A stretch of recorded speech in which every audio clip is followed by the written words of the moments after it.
Welcome to Off the Record.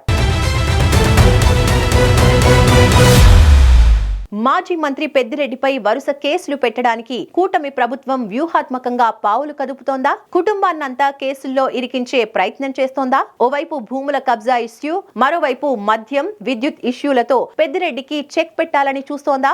వరుసగా చోటు చేసుకుంటున్న పరిణామాలు చూస్తూ ఉంటే అదే అవును అనిపిస్తోంది. ఓవైపు లిక్కర్ స్కామ్ పై వేసిన సిట్ ఇస్తున్న లీకులు, మరోవైపు విజిలెన్స్ విచారణ లీకులు అన్ని చూస్తూ ఉంటే పెద్దిరెడ్డి మెడకు గట్టిగానే చిక్కు బిగుస్తుంది అని కనిపిస్తోంది.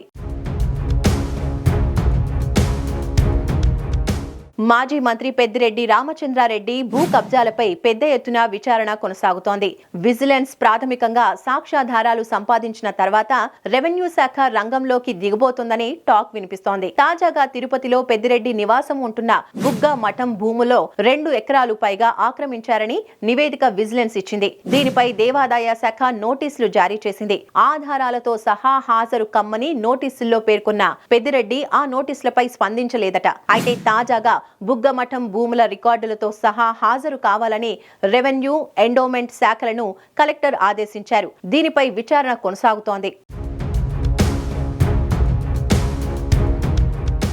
మంగళంపేట అటవీ భూములపై శాసనసభలో చర్చ జరిగింది. పెద్దిరెడ్డి ఫామ్ హౌస్ లోని 104 ఎకరాల్లో మెజారిటీ శాతం అటవీ శాఖ భూములు ఉన్నాయని అధికారులు చెబుతున్నారు. ప్రభుత్వం ఇప్పటికే త్రిసభ్య కమిటీ వేసింది. అటవీ, రెవెన్యూ శాఖల అధికారులు, పోలీసులు జరిపిన సంయుక్త విచారణలో 33 ఎకరాలకు పైగా ఆక్రమణకు గురైనట్టు గుర్తించారు. దీనిపై కమిటీ ప్రభుత్వానికి నివేదిక ఇచ్చింది. వాటితో పాటు రాగానిపల్లిలో 990 ఎకరాల భూ ఆక్రమణపై చర్యలు తీసుకోవాలని శాసనసభలో ప్రస్తావించారు. దీనిపై ఇప్పటికే విచారణ పూర్తయింది. అలాగే తిరుపతి తూకివాకం చెరువు భూముల ఆక్రమణపై విజిలెన్స్ మరో నివేదిక ఇచ్చింది.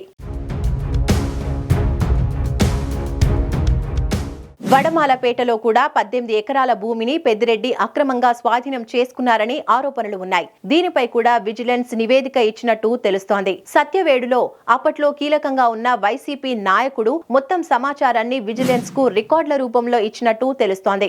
ముఖ్యంగా తిరుమలకు చెందిన ఓ వ్యాపారి తాలూకా మహిళ పేరు మీద రికార్డులు క్రియేట్ చేసి ఆమె ద్వారా భూమిని స్వాధీనం చేసుకున్నట్టు సమాచారం. దానిపై పూర్తి స్థాయి ఆధారాలు ప్రస్తుతం టీడీపీలో చేరిన సదరు వైసీపీ నేత విజిలెన్స్ కు ఇచ్చినట్టు తెలుస్తోంది. ఇక మదనపల్లి భూముల వ్యవహారంలో సిఐడి విచారణ కొనసాగుతోంది. ఇప్పటికే 3 అరెస్ట్ అయ్యారు.